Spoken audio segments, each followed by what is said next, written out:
Good morning, guys. Today our topic is buoyancy and flotation. Buoyancy क्या होती है कि ये कॉमन एक्सपीरियंस है जब हम फील करते हैं कि जब किसी भी बॉडी को हम पानी में डालते हैं तो उसके ऊपर जो अपवर्ड फोर्स लगता है ऑब्जेक्ट के ऊपर उसको बॉयंट फोर्स बोलते हैं।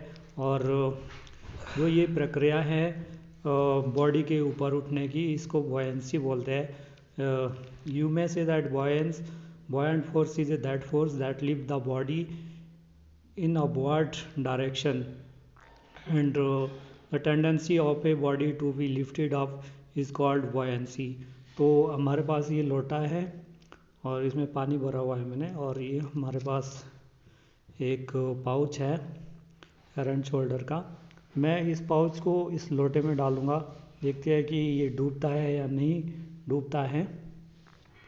ये देखिए आप, ये डूब नहीं रहा है, ये ऊपर आ रहा है और ये वाटर सरफेस पे आ रहा है। इट मीन्स कि जो पाउच की डेंसिटी है वो वाटर की डेंसिटी से कम है, इसलिए ये फ्लोट हो रहा है। तो मैं आपको दो तीन पॉइंट बताना चाहूँगा कि अगर ऑब्जेक्ट की डेंसिटी वाटर डेंसिटी से ज़्यादा है तो ऑब्जेक्ट सिंक होगा। Means density of object is greater than density of fluid. अगर डेंसिटी ऑब्जेक्ट की कम है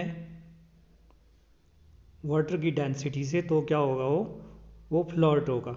और अगर इक्वल है तो वो फ्लोट भी नहीं होगा, मतलब टॉप सरफेस पे ही रहेगा, हाफ सबमर्ज्ड भी नहीं होगा। तो ये मैंने बताना था आपको।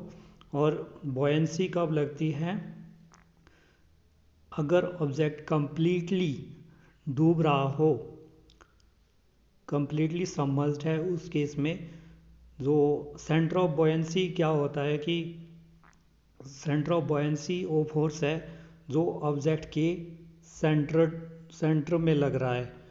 It is a point of application of the buoyant force is called centre of buoyancy. तो इसमें जो सेंटर ऑफ बॉयंसी को हम बी से डिनोट करते हैं। और एक चीज़ हमेशा ध्यान रखना कि जो बॉयंसी है या बॉयंट फोर्स है वो हमेशा अपवर्ड डायरेक्शन में ही लगता है। और सेंटर ऑफ बॉयंसी हम कब यूज़ करेंगे, अगर आपका ऑब्जेक्ट कंप्लीटली सबमर्ज्ड है। तो अगर कंप्लीटली सबमर्ज्ड है तो इसमें एक सेंटर ऑफ ग्रेविटी भी पॉइंट होता है। इस केस में हम जो सेंटर ऑफ बॉयंसी को है, अगर बॉडी मतलब स्टेबल है आपकी तो बॉयंस क्या होता है, सेंटर ऑफ बॉयंसी बी हम लेते हैं और सेंटर ऑफ ग्रेविटी से ऊपर लेते हैं। तो ये आपका स्टेबल इक्विलिब्रियम होता है और इसमें जो है रिस्टोरिंग कॉपल होते हैं। एंड अगर आपका जो है अनस्टेबल इक्विलिब्रियम है तो उसमें क्या होगा, आपका सेंटर ऑफ बॉयंस नीचे होगा, जी ऊपर होगा, और इसमें ओवरटर्निंग कपल हो गए। और इसमें क्या होता है कि अनस्टेबल इक्विलिब्रियम तो होता ही होता है, पर इसमें पार्शली मतलब बॉडी क्या होती है कि वो अनस्टेबल ही रहती है। और उसके बाद आपका एक न्यूट्रल इक्विलिब्रियम आता है जिसमें कि बी एंड जी कोइंसाइड करते हैं, इसमें कोई भी कपल नहीं होता। तो ये हमारा बॉयंसी था। और फिर आता है कि अगर ये था बॉयंसी, अगर कम्प्लीटली सबमर्ज्ड बॉडी है तो उस केस में स्टेबिलिटी के लिए हम जो relative position of centre of buoyancy and centre of gravity लेते हैं। और अगर पार्शली सबमर्ज्ड है, जैसे कि ये है, मतलब अभी ये पार्शली सबमर्ज्ड है, तो इस केस में हम एक मेटा सेंटर होता है। मेटा सेंटर वो पॉइंट होता है किसी भी बॉडी के ऊपर जहाँ पे कि कोई बॉडी वर्टिकल एक्सिस में फोर्स ऑफ बॉयंस से इंटरसेक्ट हो रही हो। मान लो मैं इस ऑब्जेक्ट को थोड़ा सा हिला रहा हूँ तो इसका मतलब बॉयंसी पॉइंट जो है दूसरा बनेगा, और वो जहाँ पे इंटरसेक्ट हो रहा है बॉडी के ऊपर वो पॉइंट आपका मेटासेंटर होगा। और मेटासेंट्रिक हाइट होती है इसमें एक। मेटासेंट्रिक हाइट मतलब इसको हम जी एम से रिप्रेजेंट करते हैं। एम मतलब मेटा सेंटर, जी मतलब सेंटर ऑफ ग्रेविटी। तो जी एम हम कैसे निकालते हैं? G M is equal to M B minus B G. M metacentre से लेकर बॉयांस तक का डिस्टेंस माइनस बॉयांस लेकर ग्रेविटी तक का डिस्टेंस। तो इस तरह हमारे पास जी एम आ जाता है, मेटा सेंटर की हाइट आ जाती है। और अगर बॉडी आपकी पार्शली सबमर्ज्ड है तो उस केस में क्या होता है कि हम मेटा सेंटर यूज़ करते हैं और सेंटर ऑफ बॉयंसी नहीं करेंगे।